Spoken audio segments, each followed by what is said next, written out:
I often think back to that evening, though I couldn't quite tell you why.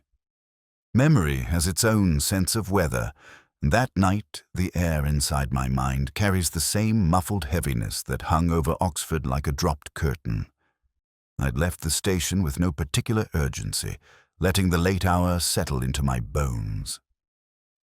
A faint drizzle blurred the street lamps along Beaumont Street, turning the cobbles into wavering reflections of themselves. I remember feeling as though the whole city had withdrawn into a contemplative hush, waiting for something it couldn't yet name. I ended up, as I too often did in those days, in the dim bar of the Randolph. A glass of Burgundy sat before me, untouched for longer than was decent. I leafed through the day's newspaper not out of interest but habit, the way one sometimes turns the pages of a book already read. It was Lewis who usually noticed the smaller pieces, the thin columns tucked between advertisements for antiques and piano lessons. But that evening it was I who paused at a modest article positioned with no great pride. A report of the apparent suicide of Dr. Rowan Pierce, a lecturer at St. Athanasius College. The name stirred something faint but persistent, like a note I had once heard in an opera and couldn't place. The article was sparse, too sparse, and while the facts themselves were unremarkable, something in the phrasing made me read the line twice. A short quotation from Tennyson had been included, presumably to lend the piece a sense of literary dignity. Yet the line was wrong. Not egregiously so, but bent just enough to irritate some pedantic corner of my mind. I folded the newspaper and set it aside, though the misquotation lingered the way a poorly tuned chord does long after the pianist withdraws his hands from the keys. It wasn't evidence of anything, of course, only clumsiness. But clumsiness in print often grows out of clumsiness in speech, and clumsiness in speech often hides the thing a person hopes won't be noticed. I left the hotel sooner than I'd intended, and found myself wandering without direction. The city at night always took on a certain translucence, as though the spires and quads existed half a second ahead of my perception. I followed the curve of the high street, then cut toward Christchurch Meadow, letting the damp air settle around me. The smell of wet stone, the distant murmur of the river, the occasional rustle of unseen leaves, they gave the night its own rhythm, steady and unhurried. It was on Folly Bridge that I saw her, a young woman walking with a careful, almost deliberate slowness. She carried no umbrella, despite the fine mist that clung to her coat. Her head was slightly bowed, her hair pulled back with a kind of neatness that suggested ritual rather than vanity. A faint fragment of melody, Bach or something close to it, drifted back toward me. I might have passed her without notice if not for the way she paused at the crest of the bridge, as though listening for a sound the rest of us couldn't hear. Students wander Oxford at every hour, propelled by essays, heartbreak, and the peculiar loneliness that comes from living among ancient stones. But there was something different about her solitude. It wasn't youthful or restless. It carried a gravity that belonged to another age entirely. For a moment I slowed, watching her silhouette soften in the permeating fog. When she resumed walking, it was with the quiet certainty of someone who had already made a decision, though I could not have said what kind. I thought little more of it as I continued on. I was tired, and a certain heaviness, emotional rather than physical, tugged at me. Yet a small deduction began to form, uninvited. The tune she hummed had been steady, almost precise. People humming to themselves in fog generally do so absent-mindedly, but hers had the distinct quality of a piece practiced many times. A musician or mathematician, perhaps. Someone for whom patterns acted as a form of private refuge. But the thought drifted away before it led anywhere meaningful, swallowed by the river mist. When I returned home that night, I found the misquoted Tennyson still needling me. Not the error itself, but the fact of its existence. Newspapers don't misquote more than once unless their source misquotes first. and sources rarely misquote in matters they consider trivial. I poured a small measure of whiskey and let the idea hover at the edge of consciousness. There was nothing overtly suspicious in the death of Dr. Pierce, nothing that demanded the attention of anyone beyond his colleagues. Yet something in me remained restless, as though a minor detail had tapped lightly on the door of my mind and was waiting to be acknowledged. I remember thinking, before sleep overtook me, that Oxford was full of ghosts even among the living, people who moved through the streets shrouded in their own private silences. And sometimes I supposed that silence became an equation no one had yet solved. It would be days before I learned the name of the student who walked into the fog, and longer still before I understood the weight she carried on that quiet, water-soaked bridge. But the night had already taken note, even if I had not. I returned to St. Athanasius 2 mornings after the fog had swallowed the young woman on Folly Bridge. The college always carried a faint chill, even in the warmer months, as though the stones absorbed more secrets than sunlight. I walked through the narrow archway into the quad, feeling the quiet rebuke of an institution that preferred its disturbances discreet, its tragedies carefully kept behind oak doors and polite condolences. A porter nodded at me with that brittle courtesy Oxford staff employ when faced with an unwelcome inquiry.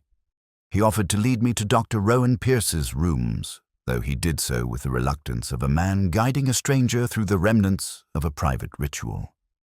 The stairwell was steep and dim, the air holding the faint odor of old varnish and a damp wool. A floorboard groaned beneath my step, the sort of sound that lingers when a building remembers the weight of someone recently lost. At the landing he paused, glanced at me, and murmured his opinion that the latch had never worked properly. I asked whether Pierce had been the sort of man to complain about faulty fittings. The porter hesitated, then admitted that Pierce rarely complained about anything, except perhaps noise during exam season. The admission felt too carefully chosen, as though rehearsed to avoid saying something else. The door itself bore the shallow scarring of repeated forcing, not by violence but by frustration. It hadn't closed cleanly in weeks, perhaps months. When the porter stepped aside, I pushed it gently and felt the give of a mechanism that had lost its temper long ago. A suicide behind a door that wouldn't lock. The detail lodged in my mind like an unfinished phrase. I knew better than to declare meaning where none might exist, yet I have never trusted uncooperative doors. They are associated with people trying to keep things private, and privacy breeds both solace and disaster. The room was an unassuming square filled with the muted presence of a life that had resisted ornament. Papers lay in gentle disarray across the desk. Research notes, student assignments, and a thin sheaf of equations arranged with the austere neatness of someone who trusted numbers more than conversation. A Hardy-esque melancholy clung to the walls, fed by a shelf of battered volumes and a single dying plant on the windowsill. Lewis joined me with his usual mix of quiet respect and understated curiosity. He observed that the window latch had been loose as well. I nodded but said nothing, tracing a finger along the spine of an open book resting on the desk. It was Hardy, but the page didn't match the bookmark's placement. Someone had been looking for something and disguised the fact clumsily. Lewis mentioned that a note had been found in the bin but had yielded nothing of consequence. I asked him to retrieve it anyway. When he placed the torn scrap into my hand, I recognized the faint trembling of ink smudged by a hurried gesture. The words were barely discernible. The equation, silence, only one answer. The phrasing struck me as both personal and abstract, the kind of sentiment expressed by someone who understood mathematics not only as discipline, but confession. Yet the fragment lacked the melodramatic tone typically associated with final messages. It read instead like a reminder, a clue to a thought unfinished. I crouched near the threshold, testing the lock again, imagining Pierce's final hours. The door could not have closed with certainty, let alone locked. A man intent on solitude would have been forced to accept the possibility of interruption. That alone cast doubt on the neatness of the official report. Lewis asked whether I suspected foul play. I told him suspicion wasn't the right word. Doubt, perhaps. A small, persistent misgiving, the kind that grows when a detail refuses to align with its surroundings. Before leaving, I noticed a faint indentation on the carpet near the desk, almost imperceptible, the mark of a chair that had been moved recently. It meant nothing, or perhaps everything. People shift furniture when trying to reach something, or hide it. A glance at the wastebasket revealed an absence more telling than its contents. A missing diary page indicated not dread, but conflict. Someone had removed it with intention, and intention has a way of leaving its trace, even after the paper is gone. As we stepped back into the corridor, the porter closed the door behind us. The latch failed to catch. He jiggled it once, twice, as though performing a ritual he had perfected. When it finally held, the sound was a muted click swallowed by the oppressive silence of the passageway. I felt then, not for the first time, that every locked door in Oxford held a sorrow someone had hoped would go unnoticed. And in the room we had just left, the sorrow had been rearranged by a hand still unknown to us. I have often thought that corridors in Oxford are more eloquent than the people who walk through them. They carry their own dialect of silence, a mixture of footfalls, the faint drag of linen against stone, and the soft, persistent murmuring of minds preoccupied with matters they will never confess aloud. It was down such a corridor in St. Athanasius that I found myself wandering with Lewis that afternoon, the two of us moving with the caution of visitors trespassing on a cloistered intellectual world. The air smelled faintly of chalk and old carpet, the kind of scent that lingers long after a lecturer's voice has faded from the boards. We met the first of them near the stairwell, Professor Helena Grafton, whose name had appeared more than once in Pierce's faculty evaluations, always accompanied by phrases like rigorous expectations and intellectual divergence. She stood with her arms folded, not protectively but analytically, as though weighing the usefulness of our presence before granting it any meaning. She said Pierce had been brilliant, difficult, and occasionally self-destructive. But she stopped short of pity, offering instead a carefully measured observation that some minds simply burn too fiercely. Her eyes drifted toward the closed door of Pierce's rooms with a hesitation so slight that it might have passed unnoticed. But I had already seen her glance at the worn patch of carpet where the missing diary page might once have rested. I tucked the observation away, like a spare clue in a crossword, something that might complete a line later. A few steps farther, we encountered Adrian Venn leaning against the wall with the languid posture of a man who had surrendered his ambition for an easier melancholy. He taught poetry, though I suspected he spent as much time reciting it to himself as he did to his students. He greeted us with a half-smile tinged with resignation, as though tragedy in an Oxford college were predictable rather than shocking. He spoke of Pierce in the past tense with practiced gentleness, claiming they had once been close in the way academics often are, bound by admiration, divided by pride. He mentioned an evening in the SCR weeks earlier, where Pierce had argued some abstruse mathematical notion that Venn pretended to understand. As he recounted it, he misquoted Rilke in a way that pricked my attention. He used a line he had once delivered flawlessly during a public lecture, but now mangled with the carelessness of someone distracted or dishonest. People rarely misquote their favorite poets. When they do, it is seldom by accident. Lewis caught my eye, puzzled, but said nothing. The corridor pressed in around us with its usual quiet judgment. The third figure appeared at the far end, emerging from the library as though drawn reluctantly into the light. Eleanor Swan. I recognized her from the bridge, the student who had walked into the fog with a melody balanced between deliberation and despair. She paused when she saw us, as though rehearsing an appropriate expression. Her voice carried the tentative courtesy of someone unaccustomed to police inquiries, but too intelligent to feign ignorance.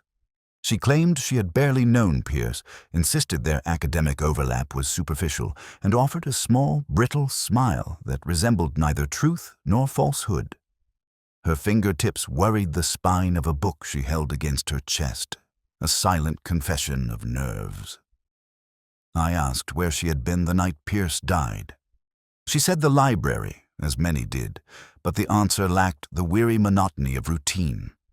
It felt polished, as though she had prepared it in advance. She mentioned leaving sometime after midnight, though she couldn't recall precisely when. Lewis asked whether anyone had seen her. She hesitated for a fraction too long. That pause, that infinitesimal space between thought and articulation, told me there was more beneath her composure than she intended to reveal. Her book slipped slightly under her arm, and I glimpsed marginalia in the corner. Numbers aligned in a tidy sequence, not quite a formula, not quite random. A pattern waiting for interpretation. I asked whether they were hers. She murmured something about research notes, though the explanation lacked conviction. Patterns don't lie, even when people do. When she walked away, her steps echoed lightly against the floor, the cadence almost musical. I watched until the corridor swallowed her completely, the fog from the bridge seeming to follow her into the gloom. The three of them, Grafton with her hidden calculations, Venn with his damaged poetry, and Eleanor with her quiet, tremulous secrecy, formed a triad of minds orbiting around Pierce's absence, each brilliant in their own way, each troubled, each withholding more than they offered. As Lewis and I turned toward the quad, I felt the first shape of a false solution forming, as elegant as it was premature. The trouble with Oxford, I often thought, is that it trains you to see beauty even in deception. And sometimes the deception is what endures longest. There are certain corridors in Oxford where time behaves strangely, curling back on itself with the stubbornness of ivy gripping an old wall. The senior common room at St. Athanasius was one of them. I remember stepping inside with Lewis that afternoon and feeling an immediate shift in the air. Not temperature, but temperament. The room had the quiet hauteur of a place that believed it had nothing left to learn. Sherry fumes hovered faintly in the carpet, and the oak panels seemed to hold their breath. It was there, along the north wall, that the past waited for us in a tarnished frame. Lewis spotted it first. A group photograph, early summer by the look of the light. A lake behind them, reeds bending in a wind too gentle to disturb anything important. Faculty members arranged in that peculiar formation, academics favor, orderly, but with subtle hierarchies disguised as coincidences. Rowan Pierce stood near the center, younger, less haunted, with an ease I'd not glimpsed in any of the documents he left behind. Beside him, barely leaning yet unmistakably close, stood Helena Grafton. Lewis murmured something about staff retreats. I said nothing. The professor had insisted with polished indifference that she'd barely known Pierce outside the usual academic etiquette. Yet the expression frozen in the photograph carried the unmistakable softness of someone who once allowed themselves a private loyalty. Memory, like wine, can mellow what it ought to sharpen.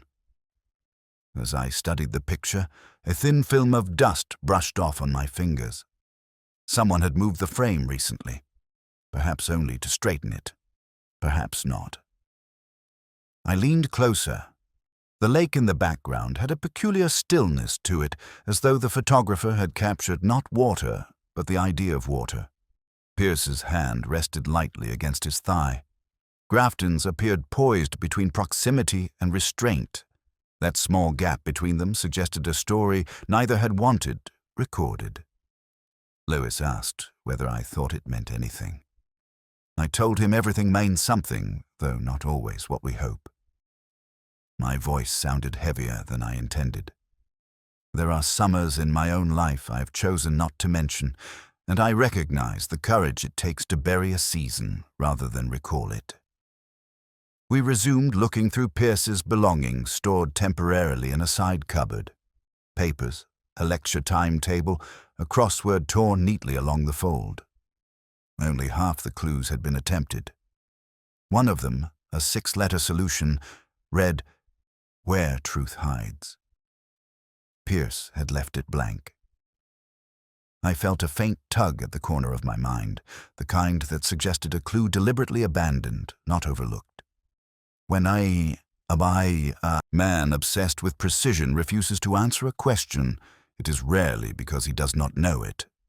The head of college wandered in, offering a strained greeting with the carefully neutral warmth of a man determined to keep scandal from seeping into the stonework. He spoke of Pierce's admirable intellect, his contribution to departmental stability, his occasional tendency to withdraw. Every word balanced delicately between reverence and relief. I asked about the photograph, gesturing toward the summer lake. His gaze flickered, just briefly, toward Grafton's poised figure. "Ah, that trip," he said in a tone that carried too much dismissal to be casual. "A minor college retreat. Nothing of interest now." He moved on quickly, almost gratefully, to logistical matters. People rarely rush away from innocence. When he left, Lewis commented that the room felt stifling. I agreed.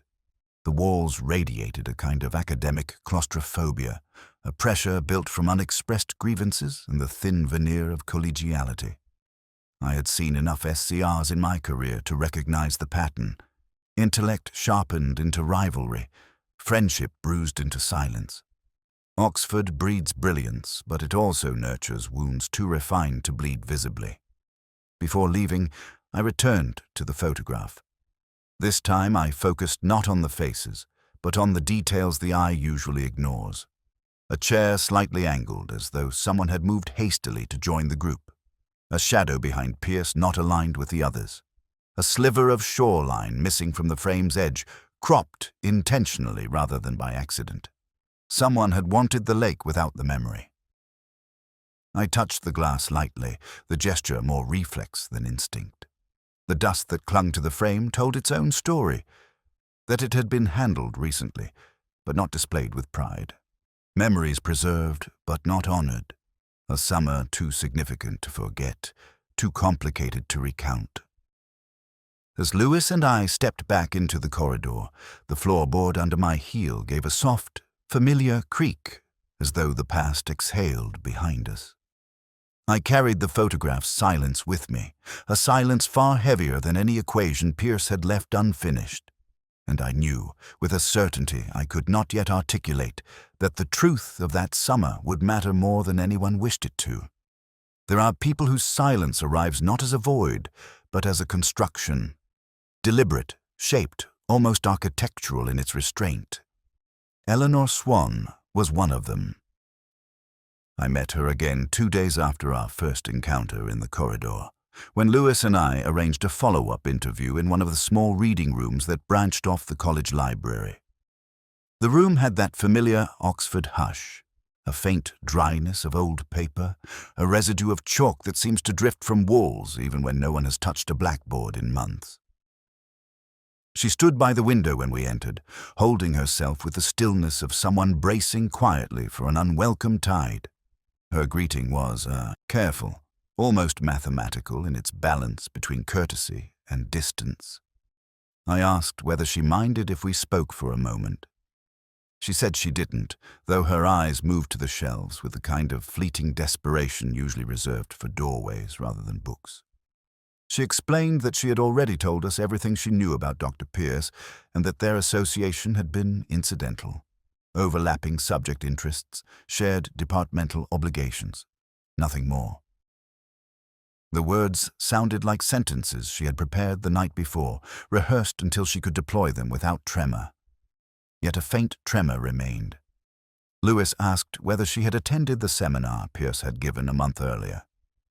She said yes, though there was a hesitation so slight I almost missed it. She described the lecture hall, the equations drifting across the board, the questions Pierce had taken with his habitual severity. Her tone softened when she mentioned the word severity, as though she felt its weight more keenly than she intended. Something in her voice suggested not criticism, but remembrance. I asked about the night Pierce died. She repeated that she had been in the library. She said she had left sometime after midnight, perhaps closer to 1. The timing, she admitted, was imprecise. I've always distrusted imprecision in people who live by numbers. Her fingers tightened around the book she held, leaving faint indentations in the cover. It was a text on theoretical acoustics, though she had claimed her work focused on pure mathematics. I let the contradiction drift unchallenged for the moment. Contradictions reveal more when left alone than when forced. Lewis inquired whether she had seen anyone else in the library that night. She answered quickly. No one, she remembered. The speed of her reply was itself a kind of memory. People do not answer immediately unless they have considered the question before. She added that she had worn headphones most of the evening, listening to something to keep her concentration steady. I remembered the melody from the fog, Bach or something adjacent to it, and wondered whether music served as her refuge from the parts of life she found less solvable. When she finally sat, the chair creaked with a sound that lingered too long in the small room. She mentioned, almost reluctantly, that Pierce had once offered feedback on her thesis proposal. She described the experience as challenging. Her breath caught on the last syllable. I waited. She did not elaborate. Lewis shifted beside me, sensing the shape of a confession that refused to form. Her silence then was different from her earlier restraint. It was not defensive, but mournful, like a curtain drawn not to conceal guilt, but to protect something fragile. I asked whether she admired Pierce. She looked down at her hands and said he had been difficult to admire, yet impossible to ignore. The phrasing carried its own quiet resonance, the kind found in unsent letters. People rarely speak of the dead with such specificity unless some unresolved emotion remains lodged in the folds of memory. While she talked, I noticed a small detail. The sequence of numbers she had written in the margin of her book during our last meeting.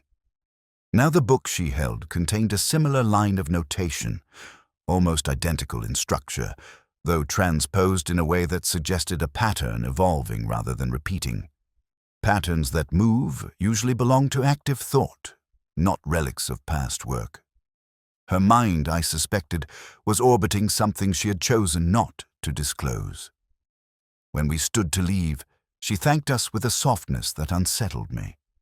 Her voice was not frightened, but weary, as though answering questions demanded more of her than solving equations ever had. Lewis remarked afterward that she seemed truthful enough. I told him truth rarely announces itself so neatly. Often it arrives fractured, concealed within omissions rather than lies. As we walked back into the corridor, the smell of paper followed us like a faint shadow, and I found myself thinking that Eleanor Swan's silence held a kind of sorrow no official report would ever acknowledge. A sorrow that spoke too little, yet said far more than she intended. There is a particular kind of quiet that settles over St. Athanasius in the late afternoon, the kind that seeps into the mortar and seems to slow the movement of thought itself. I felt it as Lewis and I returned to the college to examine the materials Pierce had left behind in his department office. The corridor leading to the mathematics wing held the faint odor of old chalk, though no blackboard had stood there for years. Sunlight filtered through high windows in thin, reluctant stripes. It was the sort of light that made secrets appear heavier. Pierce's office had been unlocked for us by a clerk whose expression suggested he would rather have guarded a bank vault. The room was smaller than I expected, more monk's cell than scholarly domain, and arranged with the ascetic neatness of a man who trusted order as a surrogate for understanding. On the desk lay a stack of page drafts, each marked by his restrained handwriting, symbols arranged with the precision of someone who believed mathematics could uncover truths the rest of us only stumbled toward. Lewis observed that the papers seemed incomplete, fragments of something larger. I agreed. There was a rhythm to Pierce's equations, a measured, evolving cadence, but each page ended abruptly, as though he had paused midway through a thought and never resumed it. A few loose sheets had been placed beneath a weighty volume of mathematical analysis. When I lifted the book, the pages beneath displayed a strange structure, lines of text whose initial letters formed a subtle acrostic. I traced the first letters mentally, allowing them to drift into coherence. They spelled, "Missing page. Beware." The cryptic warning would have struck some as melodramatic, but Pierce's nature was too grounded for theatrics. He meant something by it. Lewis asked whether the acrostic was intentional. I said it was unlikely to be anything else. People who dedicate their lives to patterns rarely create them by accident. His silence afterwards suggested he regretted the question. I returned to the desk and leafed through a few notebooks, each filled with a tight lattice of symbols, a tapestry of thought I lacked the patience to decipher. Yet I sensed in the flow of notation a rising tension, a sense of pursuit rather than discovery, as though Pierce had been trying to outrun something rather than understand it. The file folder on the shelf caught my eye. Inside were administrative memos, admissions discussions, complaints about workload distribution, several strained email exchanges between Pierce and Helena Grafton. The language in her messages was clipped, elegant, almost brittle. His replies were longer, unguarded, hinting at some conflict neither had wished to articulate plainly. One message seemed especially burdened with subtext. He referenced an unresolved matter from years earlier, suggesting it had resurfaced with fresh consequence. No specifics, only that it concerned the summer staff retreat. I felt the photograph we had seen in the SCR stir at the back of my mind. On a low table near the radiator sat a modest pile of student essays. I picked one up absent-mindedly and noted a marginal scrawl in Pierce's hand. The danger of silence is its accumulation, not philosophical, not poetic, but frightened.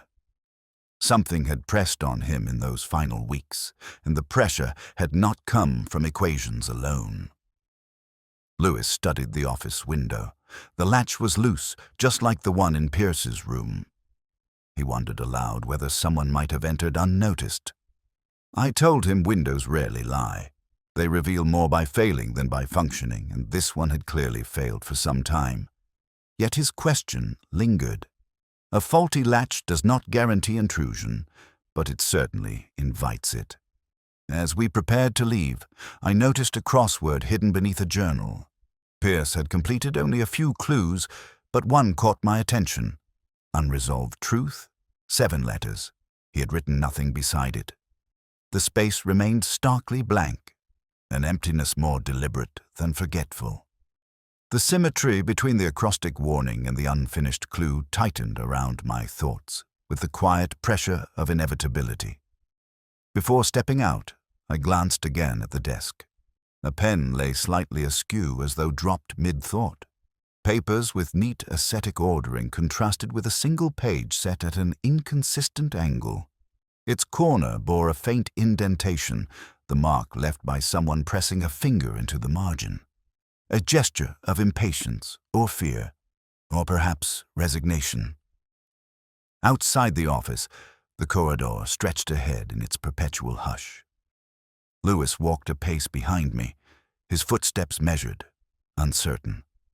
I told him that what unsettled me most was not the absence of answers, but the shape of the absence itself. Pierce had left signs, subtle, fragmentary, deliberate, but none of them pointed cleanly toward death. Some equations refused to settle into clarity. They resist closure, insisting on the presence of something unseen. And in Pierce's work, in his silence, in his careful omissions, I felt the outline of a sum that did not yet exist. A sum he had been afraid to complete. There are moments in an investigation when the world seems to dim slightly, as though the air itself has paused to decide whether it will reveal anything further.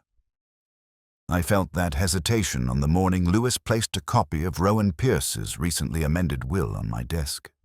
The document was thin, almost austere, its legal phrasing whittled down to the essentials. Yet one line cut through me with a strange chill. Everything, without exception, left to E.S. Eleanor Swan. Lewis speculated quietly that perhaps Pierce had intended some kind of mentorship gesture, a reward for academic promise. His voice, though, lacked conviction. Mine lacked even that. I could not imagine a man as private as Pierce attaching so intimate a gesture to someone he supposedly barely knew. Wills reveal attachments people rarely acknowledge in life. This one revealed a weight that Eleanor had certainly not wished to carry. The corridor outside my office creaked as the wind pressed faintly against its old window frames. I looked again at the signature, the date, the unwavering hand. It had been signed less than 3 weeks before his death. Nothing about it resembled the intentions of a man contemplating an escape from the world. If anything, it suggested the opposite, someone imposing clarity on a future he expected to remain part of. Lewis and I made our way to a small wine bar off Holywell Street, one Pierce had frequented according to a receipt found in his coat pocket. The interior was dim, lit by narrow sconces that cast elongated shadows along the walls. The smell of cork and glass polish hung in the space like an afterthought. A waiter approached, recognizing Pierce's name with a subdued nod. He told us Pierce had dined alone the evening before his death, yet the way he said alone carried a hesitation, as though he doubted the word even as he offered it.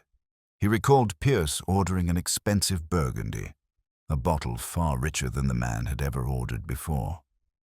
I asked whether Pierce had seemed celebratory.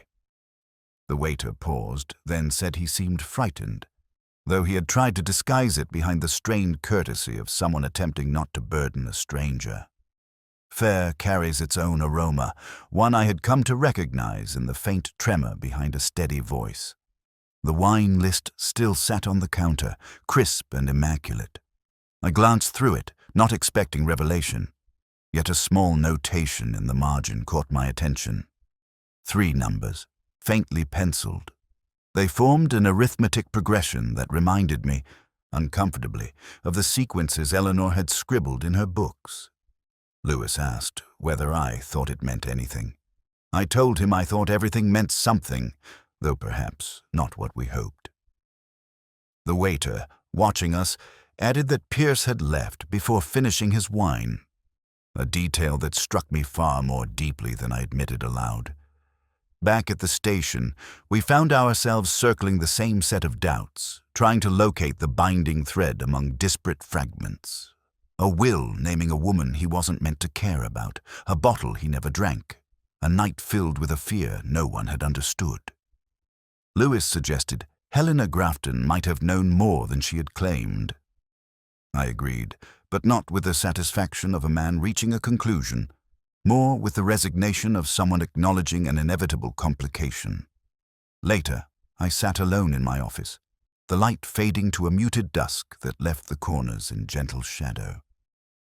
I reread a statement Adrian Venn had given earlier. He had insisted he hadn't spoken to Pierce in the days before the death. Yet the phrasing he used, something about unfinished poems and unfinished arguments, carried a peculiar familiarity. I'd heard a similar sentiment in one of Pierce's notes. The echo unsettled me. People do not share metaphors unless they share memories. And that was when the lie settled, with reluctant clarity, into place. It wasn't the content of Venn's statement that betrayed him, but its cadence. Rhythms of speech, like rhythms of verse, reveal the truth long before the words do. He had spoken of a man he had seen more recently than he claimed, with the ease of someone who still carried the timbre of the last conversation. As the evening thickened, I opened the crossword Pierce had left unfinished. One clue stared back at me. Confession in disguise. 4 letters. The answer came quietly, without triumph. Mask. A word that described not only Pierce's final days, but the people orbiting him still. I closed the book as though it were a door I was not yet ready to open again. Fog has a peculiar habit in Oxford. It does not descend so much as accumulate, as though drawn upward from the river by memories that refuse to settle. I found myself thinking of that quality on the night Lewis and I walked the path Rowan Pierce had taken in his final hours. The city seemed suspended in a muted hush, every sound absorbed before it could fully form. Footsteps dissolved, lamps struggled. Even one's breath felt borrowed. It was in this half-world of softened edges that the first faint shapes of truth began to coalesce. Lewis remarked that the fog was thicker than he remembered from the reports. I told him fog always thickens in recollection, but I felt uneasy nonetheless. We stood near the low stone arch at the end of the college lane where Pierce had last been seen. An elderly neighbor had described hearing footsteps that night. 2 sets, not 1. She had emphasized the point with the stubbornness of someone afraid of being dismissed. I'd believed her because her voice had carried no desire to help the police, only a desire not to betray her own hearing. Lewis said perhaps she had been mistaken. I said perhaps, though the uncertainty in my tone betrayed my disagreement. People often misremember words, rarely rhythms. 2 footsteps create their own cadence. We followed the route Pierce might have taken, turning into a narrow passage between old lecture rooms. The cobbles glistened beneath the thin drizzle, each stone holding a faint glimmer like a withheld sigh. I paused at the wall, running my hand along the rough surface. A faint abrasion caught my fingers. Not fresh, but not ancient either.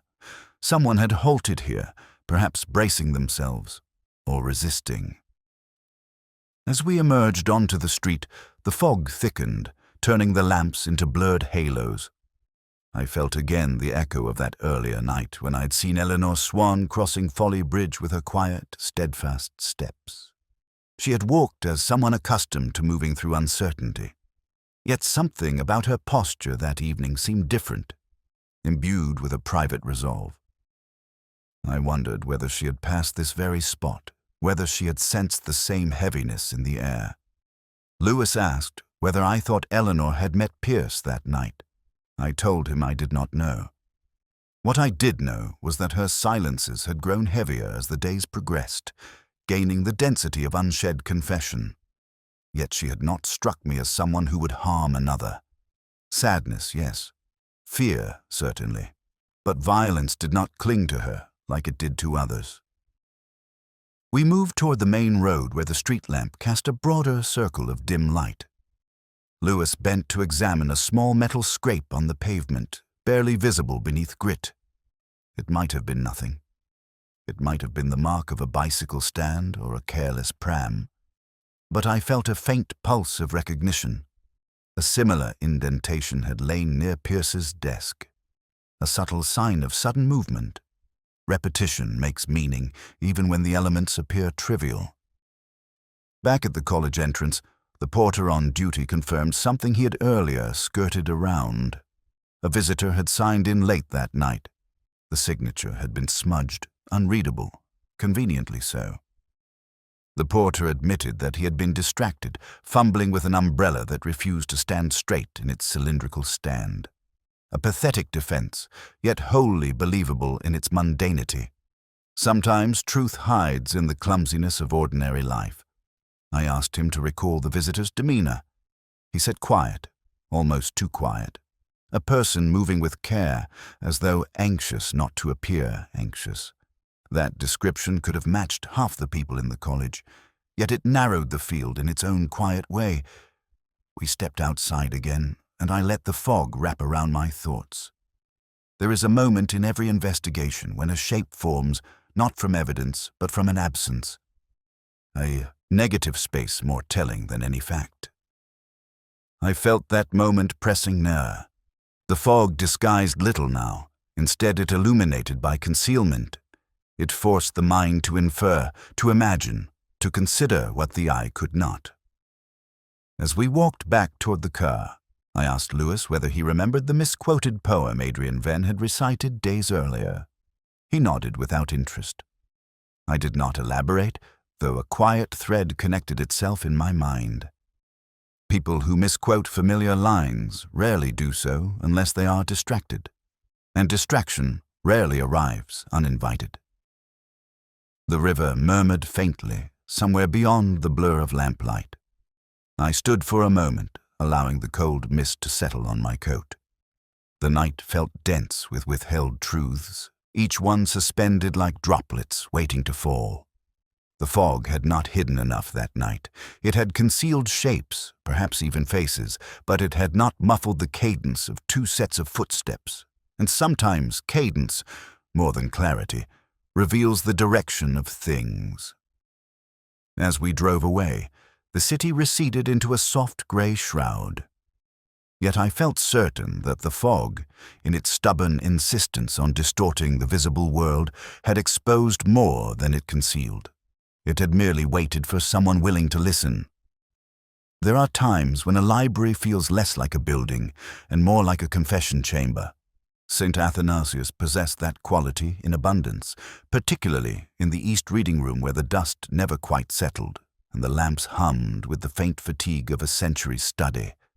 I returned there late one afternoon, drawn not by certainty but by an instinct that had grown sharper with each passing hour of the investigation. Lewis walked beside me, though even he seemed aware that what we sought would be quiet, fragile, easily overlooked.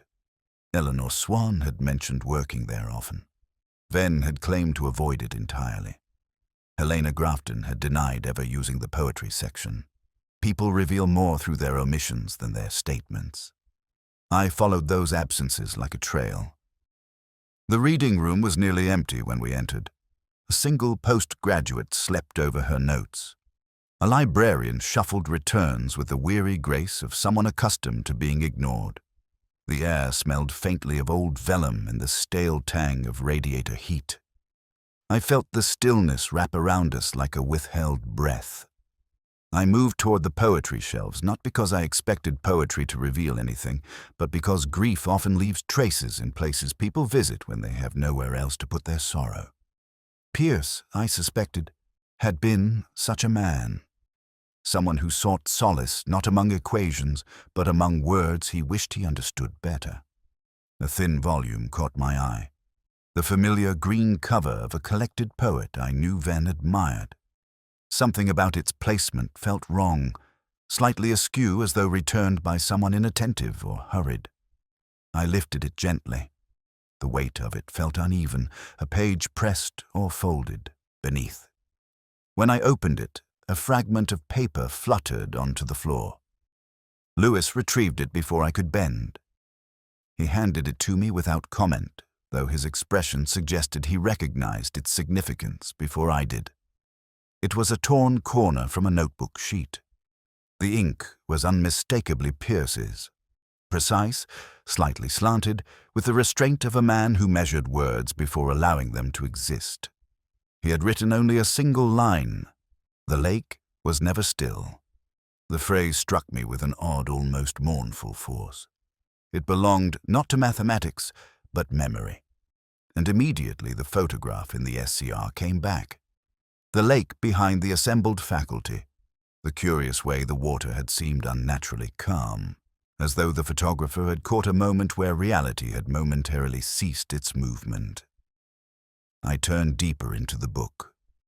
There, on the title page, lay the inscription. Faded, written years earlier, but unmistakable. To A from R, a summer too bright to speak of.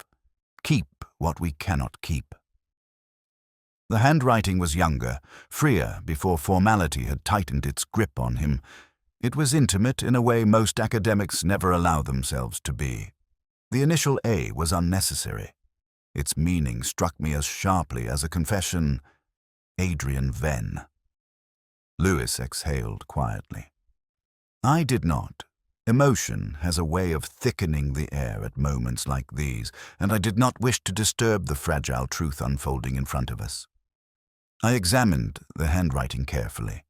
A slight tremor appeared near the final word, as though Pierce had hesitated. Inscription is a private act, the kind intended for someone who will read it with a particular tenderness. Whatever had existed between them, friendship, rivalry, something more elusive, had been carved into the paper long before the present tragedy. Lewis asked whether it meant Ven had lied. I told him lies rarely come as single acts. They arrive as sequences, each dependent on the one before. And Ven's misquoted poem, his brittle nostalgia, his claim that he and Pierce had drifted apart, all of them now felt like rehearsed evasions, not truths. Still, something else troubled me. The phrase "the lake was never still" did not read as a nostalgic memory, but as a warning. Something had happened near that water, something that had reshaped the relationship between the two men. A fracture, perhaps, a betrayal, or the sort of emotional wound that time does not heal so much as reposition. I returned the book to the shelf, though the gesture felt oddly ceremonial. The librarian glanced over, curious, but did not approach. Libraries, after all, are familiar with secrets. They house them without judgment. As we left the reading room, a small deduction settled into place, not with clarity, but with the soft recognition of a turning tide. People rarely hide inscriptions. They hide what they mean. And Pierce, in the final weeks of his life, had been surrounded by words he no longer trusted. The corridor outside felt colder than before. Lewis walked ahead, his footsteps dissolving into the quiet. I lingered for a moment, hearing only the faint shuffle of pages behind the door. Some truths, I thought, remain pressed between the lines long after the people who wrote them are gone. And some summers, no matter how deeply buried, refuse to stay unmentioned. I have often wondered whether truth arrives gently or whether we simply pretend it does, because the alternative would break something too brittle inside us. That evening, when Lewis and I walked the dim corridor toward the senior common room, I felt the weight of something irreversible taking shape, though neither of us spoke. The air smelled of extinguished candles and old varnish, the sort of scent that clings to rooms where people have rehearsed more deceptions than admissions. I remember thinking that the college would have preferred another century of quiet to a single hour of disclosure. Adrian Venn was waiting by the window when we entered. He stood with his hands resting on the sill, staring out at the quad as though expecting someone else to arrive. The half-light carved his figure into an uneasy silhouette. When he finally turned, the expression he wore was not surprise, but resignation. There was a softness around the eyes that comes only from long fatigue, the exhaustion of a man who has stopped trying to outrun what he knows is already following him. Lewis asked whether he could spare us a moment. Venn said he had nothing left except moments. It was the kind of line a poet might craft, yet it lacked flourish. It sounded lived rather than composed. I told him we had found the inscription in the poetry volume. The words shifted something in him, not violently, but with the quiet collapse of a structure long kept upright by force of will rather than stability. He murmured that Rowan Pierce had once understood him more than anyone else had tried to, and less than he had hoped. That years earlier, by the lake, they had forged an attachment neither had known how to hold without breaking it. I felt the room tilt slightly at the confession, not because it shocked me, but because it clarified the unease that had threaded every conversation since the investigation began.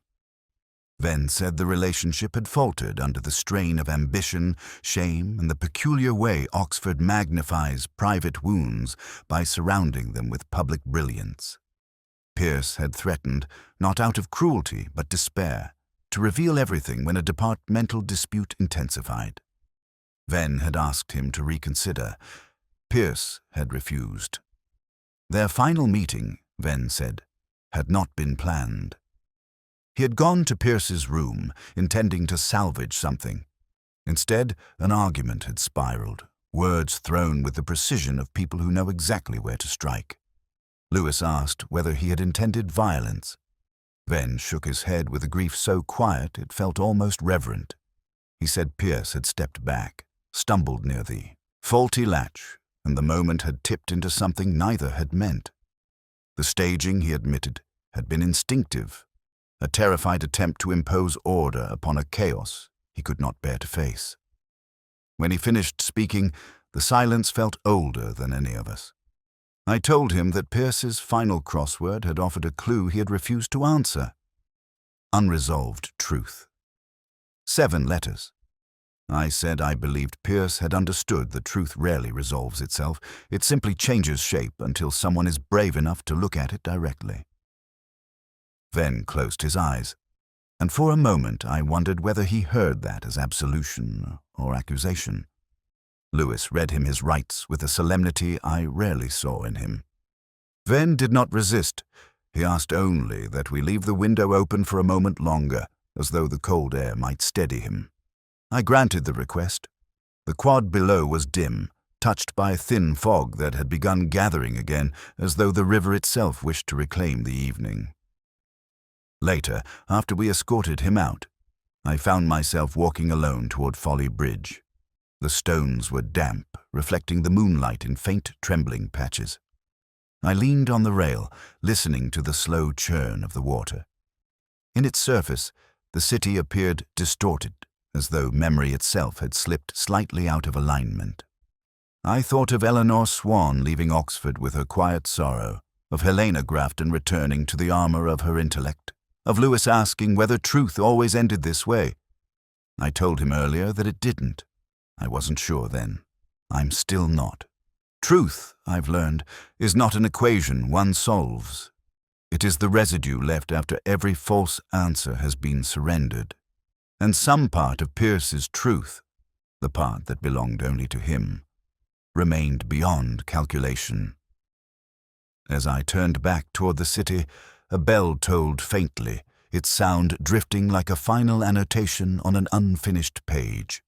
The night felt suspended, poised between remembrance and forgetting.